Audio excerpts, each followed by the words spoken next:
So we're back on the split sheet squats. I won't lie to you. I went up to 2 plates on each side just to see if I could do it, because I was doing my warm-ups and I was like, okay, that knee feels good today. And then I did 2 plates. I did 3 reps of it. Hurt, but I didn't want to push it too far, so now we backed it down to 1 plate, and we're just gonna do recovery, man. I can't just keep jumping to 2 plates, 2 plates, even if it feels good, because you know the harder I push it, if it's not fully recovered and I don't feel 100% on it, then it's gonna get injured again, so, or hurt again, my bad. So you know, let's get this first set done of recovery. It's really like my 5th set on this. I won't let you, but.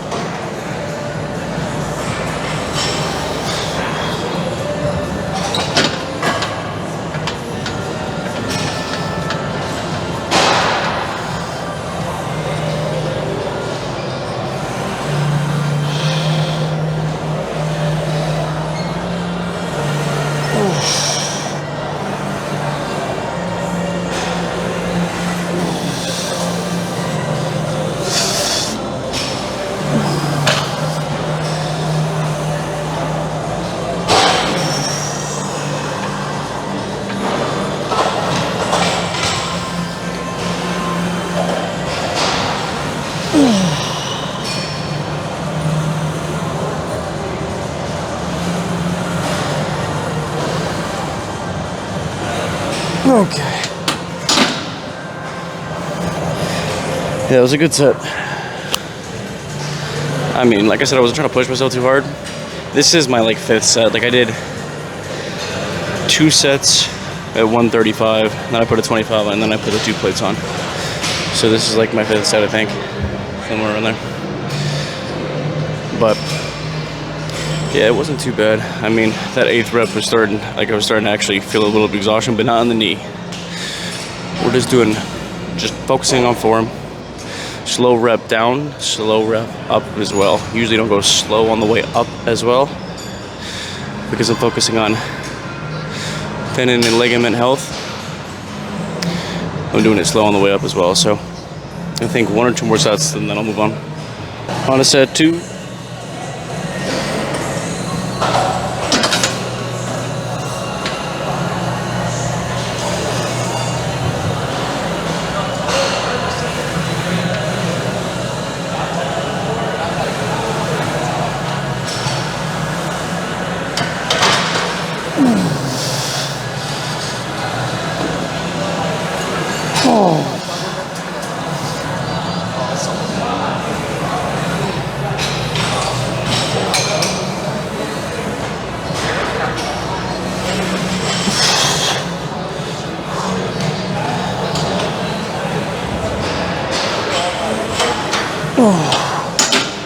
I introduced that during that set. I didn't know if my mic was on, so for some reason I took my arm off the bar to check if the mic was on.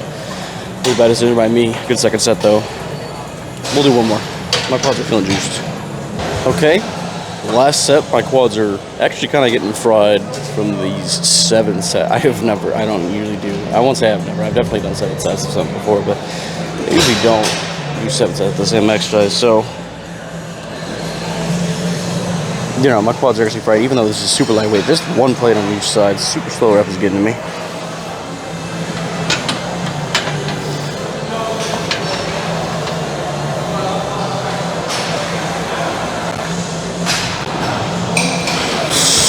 Oh, yep. Oh, we gotta be careful on this one. Felt something push on that knee.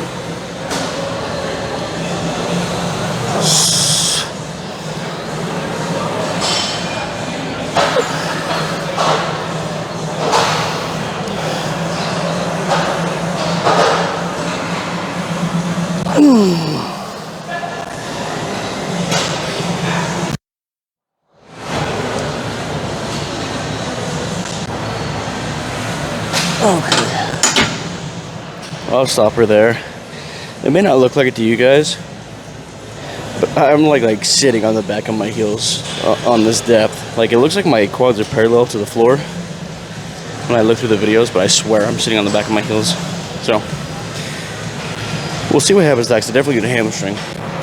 Alright, I found my hamstring machine that I'm going to be using. I've already done 1 set. It was like one of those sets that kind of just left me in awe after it. Like, I just kind of sat there and thought for the next minute and a half, 2 minutes about what I had just done to myself. So we're looking to recreate that type of feeling, because that was, you know, kind of spatial, kind of out of this worldish. So we're gonna go for the same kind of feeling, I guess, and hopefully the music just hits. Hang on, I'm gonna find the song that was doing it to me. Oh yeah, this is it. Here we go.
See, I love this machine because as soon as you put the knee pad up, I can just like melt into it, take the pressure off my hamstrings. Holy shit.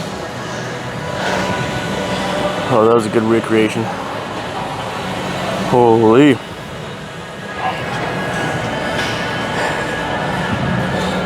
I think if I did like 5 more reps, I would have thrown up actually. Ooh, yeah.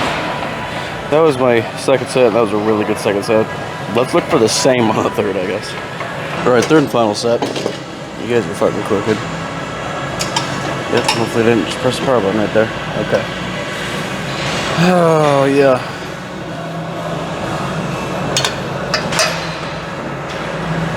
Come on, here we go, here we go.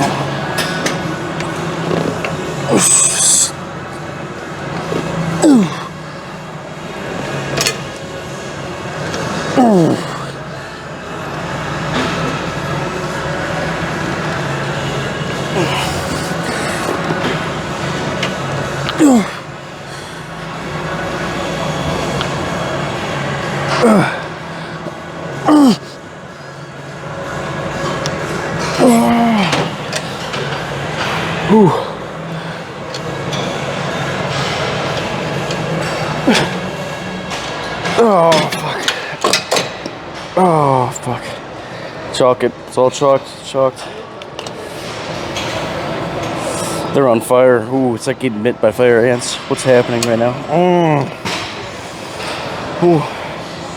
Alright, well, I guess. Really solid third set. Jesus. Alright. So, yeah. Leg day is complete. No pump check. No pose down or like that.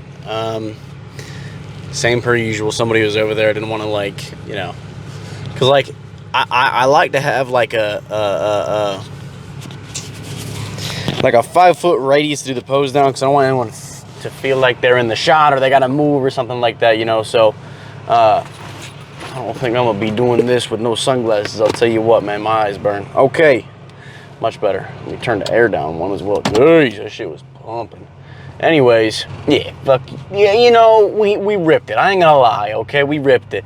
So what did I do that you guys didn't see? Let me think. You guys saw 2 of the, well, technically 4 exercises that I technically did 4 exercises.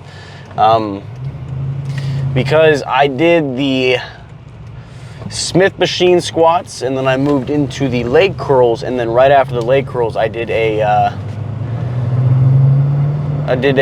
calf raise, 3 sets of calf raises. So I didn't skimp on the calves today.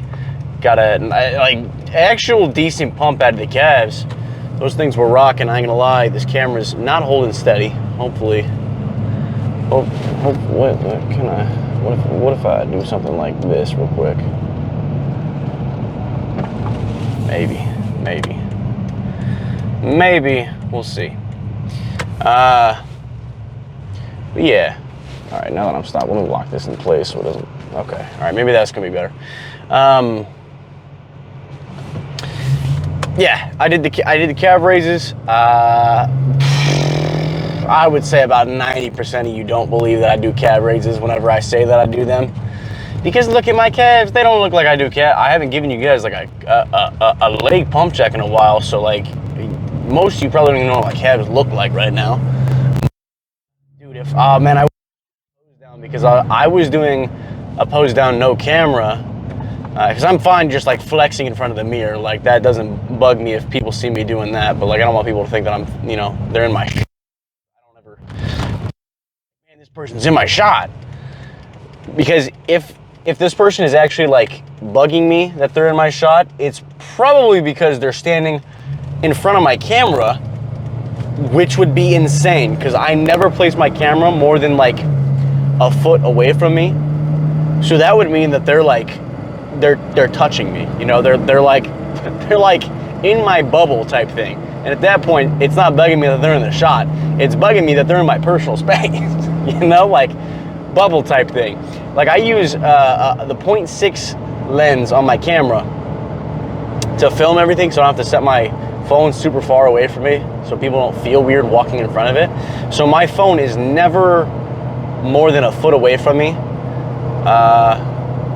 So, you know, if someone's in front of my shot or in my shot or something like that, then they're in my personal space at that point. And it's not them. It's not about them being in the shot. It's about them being super close to me because, you know, I got a personal space bubble thing, you know. I don't know when I developed that. That was more recent, I think. I didn't used to have a problem with a bubble in personal space and things like that. So I don't know when that happened, but, you know. So I'm not like a shot snob. I'm more of like a, well, now you're in my personal space type thing.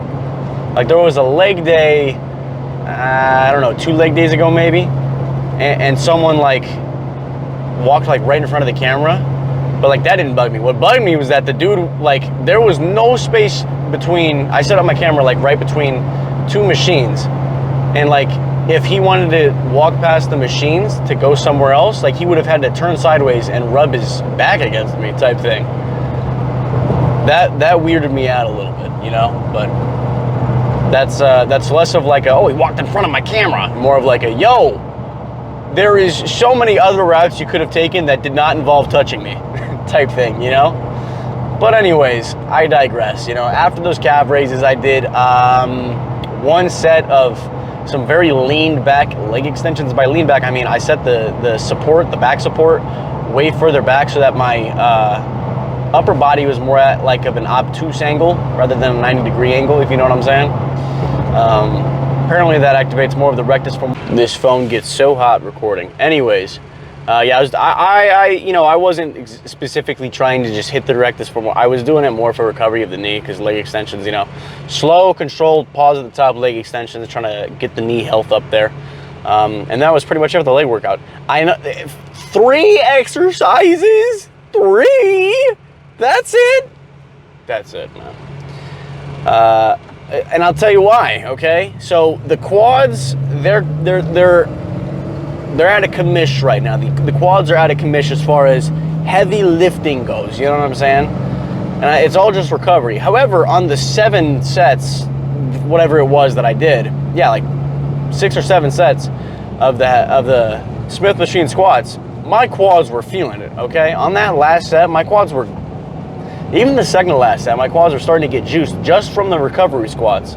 I wasn't pushing it super close to failure. That's why I was able to do so many sets. I wasn't pushing super close to failure. It was more just trying to get the knee health up there. You know what I'm saying? So that's why, you know, 3 exercises. I guess 4 if you count the 1 set of quad extensions I did, or the leg extensions. But like, that's why on those guys. And then, look, on the hammies, that machine, I just had 3 extraordinary sets. 3 very good, very beautiful sets on that thing. 2 that you guys saw where I took it to absolute fire, liar pants on fire levels of failure. You know what I'm saying? My hammies were burning. So I loved that machine, and that felt super good. Got my hamstrings full of blood, completely juiced, completely pumped. So I'm fine with that, you know what I'm saying? I hit a warm-up set of lying leg curls while I was waiting for that machine to open up beforehand. Obviously, I didn't take that guy to failure, but that's all I did for hammies. I could have done like an RDL or an SLDL, but I didn't want to because I did so many Smith machine squats today. You know, I don't want to hammer the lower back even further than it was already being used. So that's why, you know, I felt good with that set of hammies. You know what I'm saying? It felt good. And one thing, as far as quads go, the one thing that I will put out there, this is not new information. This isn't something that I just learned, but this is more of advice for everybody else. There's no shortcut to recovery. There's no shortcut unless you are superhuman, recover faster than any human ever. There is no shortcut when it comes to recovery. You are just bound by ink on paper to have to take recovery with how it comes. You know what I'm saying? That's you're just gonna have to do it. You know what I'm saying? You can't skip anything. You can't try to accelerate it. You know what I'm saying? Because at the end of the day, if you mess up the recovery, you're gonna end up messing up something way worse. You know, it's gonna be worse than it originally was. So that's something that you know, I've known for a long time. I've known this since my football high school days. Just right now, I just repeat that like a mantra. You know what I'm saying? Because I just wanted, like I told you guys, I did 2 plates on the Smith machine. I did 2 plates. Was it a smart idea? Probably not. Am I okay? Yes, I am. I'm not, you know, broke. I was fine though. I did the 2 plates. I ended up being fine. I didn't, you know, hurt anything. I only did 3 reps of it, which is a big improvement considering usually I do like 3 sets of 6 to 8 on that thing.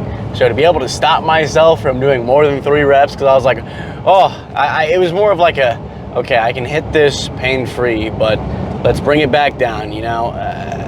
It's like, and that, there's no, I could have just kept going until I felt hurt again, until I was like, oh, now I feel pain in the knee, you know? But rather, I reined it in. I was like, all right, cool. I hit my 3 reps. Let me go back down to recovery.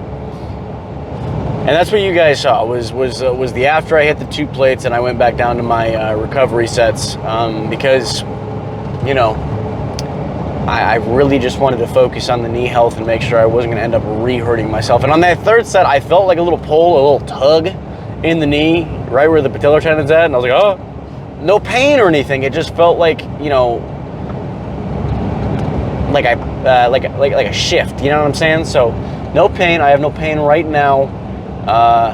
But I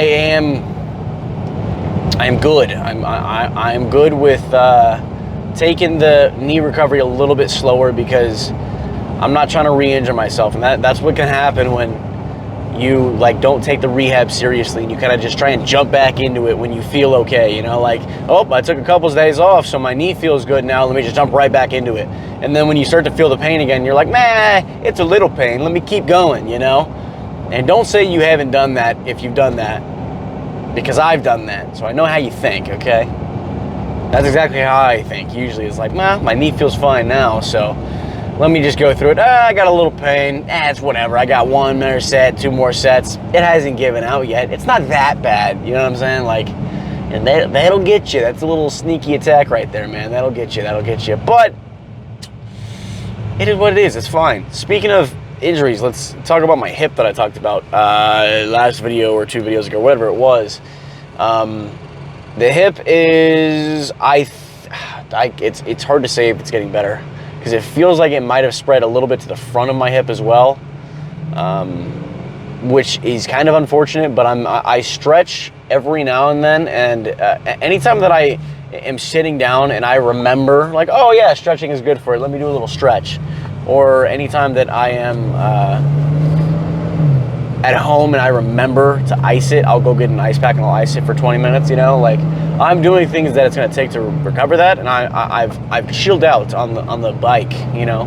But considering I ride a motorcycle, it's tough not to be in that position 100, you know, 100% of the time, you know what I'm saying? Like, on the bike, it's kind of inevitable, so Could I just take the truck? Yes. Will I? Probably not, unless the bike proves that it's, you know, I'm doing all this other stuff for recovery, and the bike is the only other factor that could be contributing to it. Now, the squats that I did today could contribute to it because of how deep I was moving in that hip joint. You know, my stance wasn't super wide, and if it was wide, I think it would have felt worse for me, but it was super close. So in order to combat and counteract the beating that I put on it today with the squats that I was doing and possibly the leg curls, you know, I'm gonna go home and stretch and ice it. Stretch and ice it. So, because the stretch is super easy to do sitting down. You just put your heel up on your other leg and just kind of push down on the knee, you know what I'm saying? Stretches that outer hip, which is what's getting tight. So that was weird. Okay, I wonder if I had the wrong blinker on. Anyways, yeah, I'm doing what it takes to recover from all these little injuries, but we're gonna get better, and hopefully within 2 or 3 weeks. So that's, you know, about 4 to 6 leg days. We'll be able to move up in weight as far as hack squats go, but I'm not setting that as a deadline, because if I did that, then there's a possibility that I go into it too soon, you know what I'm saying? So a lot going on in the lower half right now, a lot going on in the lower half that we got to take care of, so we're just gonna make sure we take care of that. But that's it. I'm gonna go eat some food and recover from this massive leg day that I had. So other than that, guys, I appreciate you guys for watching, and I hope to see you all next time.